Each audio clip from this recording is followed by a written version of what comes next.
కనేకల్లు మండల కేంద్రంలో మంగళవారం మధ్యాహ్నం 1:30 సమయంలో జరిగిన పొదుపు సంఘాల మహిళలతో నిర్వహించిన ఆసరా సభలో వైసీపీ రెబల్ ఎమ్మెల్యే కాపు రామచంద్రారెడ్డి మాట్లాడుతుండగా విద్యుత్ సరఫరా బంద్ చేశారు.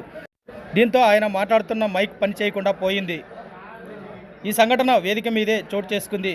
ఉద్దేశపూర్వకంగానే కరెంటు కట్ చేసి మెట్టుగోవిందరెడ్డి జిందాబాద్ అంటూ తన అనుచరులచే నినాదాలు చేయించారని, అది మెట్టుగోవిందరెడ్డికి తగదని కాపు రామచంద్రారెడ్డి ఫైర్ అయ్యారు. రామచంద్రారెడ్డి జిందాబాద్ అని తాను అనిపించగలనని వైసీపీ నియోజకవర్గ పరిశీలకులు పావడి వీరాంజనేయులు, ఐకేపీ ఏరియా కోఆర్డినేటర్ గంగాధర్లపై కాపు రామచంద్రారెడ్డి తన అసహనాన్ని వ్యక్తం చేశారు.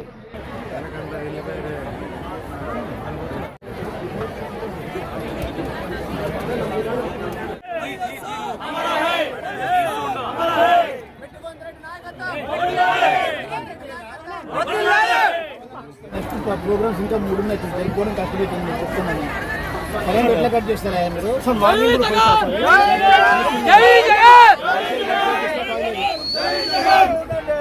నేను అర్పించాలంటే ఇంత ఎక్కువ మందిని పిలుచుకొస్తాను. మళ్ళీ నేను అవసరమా? రామచంద్రెడ్డి జేఎన్ఏకి 100 మంది దొరకలేడు నాకు. పిలుచుకోరా నెక్స్ట్ మీటింగ్ కట్టేది రామచంద్రెడ్డి జేఎన్ అవసరం. ఇది గొడవ పెట్టుకుంటారు, నా పైన వేస్తారు మీరు. రెచ్చుకొట్టేది నా పైన అంట కట్టేది ఈ పద్ధతి అయితే మీకేమన్నా పద్ధతిగా ఉండండి. నేను పద్ధతిగా ఉంటా. చేయించుకునే జనాన్ని తీసుకోవాలి. అవసరం రెచ్చుకొట్టేది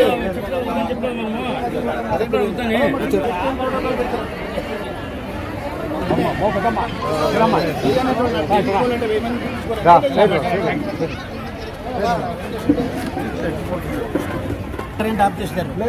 నెక్స్ట్ మీటింగ్ చెప్తాను. నెక్స్ట్ మీటింగ్ చెప్తాను నేను. అసలు ఏంటి పద్ధతి? కరెంట్ కట్ చేస్తారా మాట్లాడేటప్పుడు? కరెంటు ఇళ్ళ ప్రాబ్లం కాదు. సరేనబ్బా, జయ అనిపించుకున్నాం. నాకు లేరే జనము రెచ్చగొట్టే మాటలు మాట్లాడి నన్ను ఇరిటేట్ చేసి మళ్ళీ నాకు తప్పులు అంట కడితే ఎట్లా చెప్పండి? పద్ధతి అనేది ఉండాలి కదా దేనికైనా కూడా. చెప్తాను నేను లేస్తాను.